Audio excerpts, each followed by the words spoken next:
গত শুক্রবার পিলখালি জঙ্গলে কাঁকড়া ধরতে যায় কুলতলির দেউলবাড়ির দেবীপুর অঞ্চলের কাটামারির বাসিন্দা অজয় সর্দার ও দুই সহকর্মী।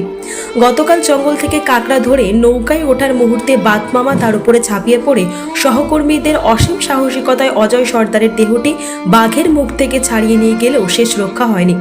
পরিবারে নেমে এসেছে শোকের ছায়া। এই বিষয় নিয়ে তার সঙ্গে থাকা কানাচাঁদ সর্দার কি জানাচ্ছেন তা শুনুন। কবে বেরিয়েছিলেন আপনারা? শুক্রবার বার হয়েছি, গত শুক্রবার তিনজন কাঁকড়া মাছ ধরতে যাই আমরা পীরখালি জঙ্গলে। কাঁকড়া মাছ ধরেছি ওখানটায়। লুঙ্কো বার হওয়ার সময়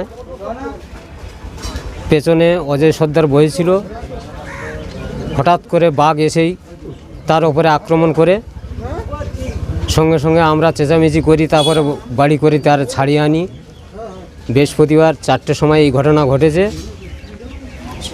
আজ শুক্রবার ভোর 4টে কাঁটামারি বাজারে নিয়ে এসেছি।